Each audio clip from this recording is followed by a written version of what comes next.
First, for this incredible opportunity. She did this, last year at IDEC also. And I think the more we keep talking about this and bringing all the issues that we want to talk about to prime time, as I would like to say, I think the awareness increases exponentially. So I'm really grateful to her. So very quick setting of the stage before we hear from a remarkable group of 10 women endocrinologists and diabetologists and nutritionists from across the country who will talk about specific clinical scenarios. You know that the numbers are rising, and nearly half of the world's population with diabetes are women. And why you might see a few million less than the men is only because there are few more men, that many more men in the world, that's all. So if you really balance it out, it's equally in men and women, but you can see from 143, we have gone to 199.5 in 2015, and we have already gone in 2019 much higher than that, and the projected number is 300 and something in 2030, but my guess is we'll reach that number long before 2025. I mean, that's how we've been doing that. So if you just look at this picture, IDF put this out, and they said by, I think 2040, 1 in 10 adults will have diabetes. And if you really look, and if my, my interpretation of this picture is correct, 6 out of the 10 people on this are women. So is IDF trying to tell us something? I don't know, but that's what it is. And also, I hope this, so these are the drivers of diabetes in women. So one of the reasons why, and this morning someone asked me, Professor Bansali, if he's here, he asked me, Usha, is it really different diabetes in men and women? So I just want to show you this. The drivers of diabetes are very different in men and women. Of course, urbanization and globalization applies to both, but the urbanization and globalization applies to women more because they have moved from a traditional role to a non-traditional role as well, and many of them both traditional and non-traditional roles. So the urbanization and globalization part, the sedentary lifestyles because they are working in that kind of jobs, most of them, and we all know that overweight and obesity are for some unfortunate reason more in women. And then these issues like pregnancies, the more pregnancies a woman has, greater her risk for diabetes. Gestational diabetes, 50 to 70% of women, 5 to 10 years after their index pregnancy with gestational diabetes in India, develop type 2 diabetes. So again, and last year in India, last year alone, we had 30 million births, more than the population of our neighboring countries. So if 10% of them have gestational diabetes, we are adding 3 million more people who are at risk for diabetes in the near future. Of course, polycystic ovary syndrome, 4 times more the risk of type 2 diabetes. Menopause increases the risk of cardiovascular risk, changes body composition, weight gain, increased risk of type 2 diabetes, and of course stress. And then caregiving responsibilities. We know across the world that more women are caregivers. Caregiving causes social isolation, can cause neglect of your own health, can cause depression, and depression is a bidirectional thing. And then right at the top, the healthcare disparities, financial dependence, and poverty. 70 to 80% of the world's population poor are women.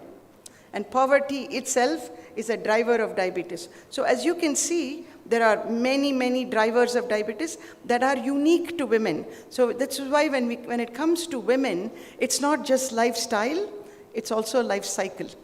So it's life cycle and lifestyle. So and you can see this interface between sex and gender. And the epigenetic modifiers, and how an adult patient with type 2 diabetes, there is this interplay of all of this. And I want to kind of end with just the last couple of slides. That diabetes in women is different for these following reasons. The experience of diabetes is different in women compared to men. More serious adverse outcomes in women, be it heart disease, depression, fractures, stroke, all of these complications seem to be more in women. The life cycle is different.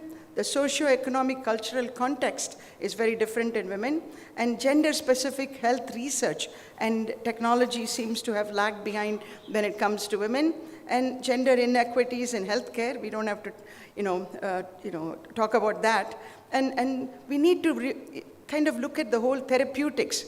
Can we prescribe the same medicines to men and women?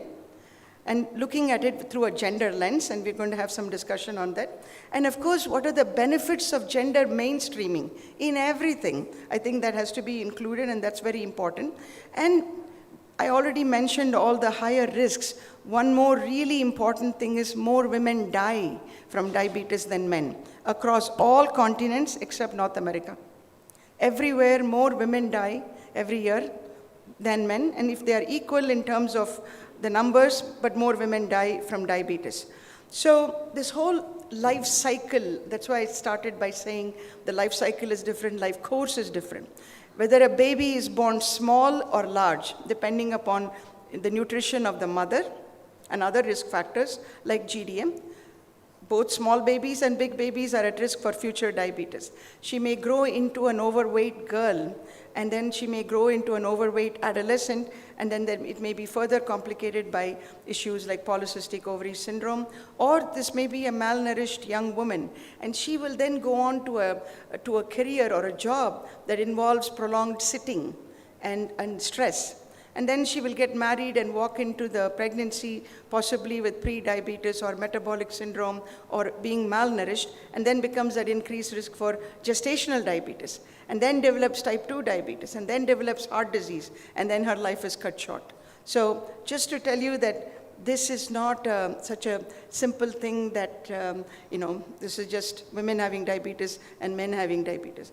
And also, there is a transgenerational and multi-generational impact. So when a woman with diabetes or gestational, when a woman develops gestational diabetes or she has diabetes, and if her baby happens to be a girl, she is at risk for future gestational diabetes and future diabetes.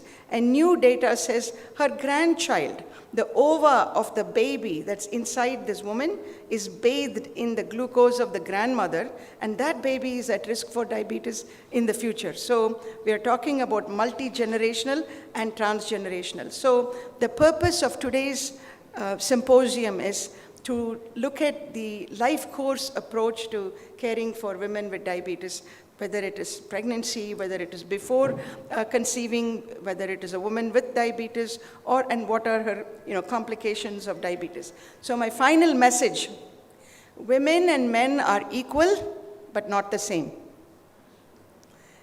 Diabetes in women is different, difficult, dismissed, and deadly.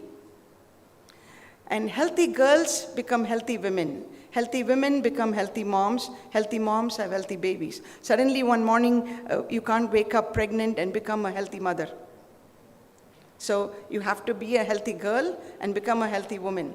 And we need to have a more holistic view of women's health. And pardon if this sounds a bit gross, I've heard this in the US being said, that women's health is typically, there's a bikini view of it. We're either thinking of breast health or we're thinking of the uterus. We need to look at the brain, the heart, the bones, every part of a woman's body and her metabolism. So let's get out of that bikini view of looking at women, and the life cycle and lifestyle matter most in women.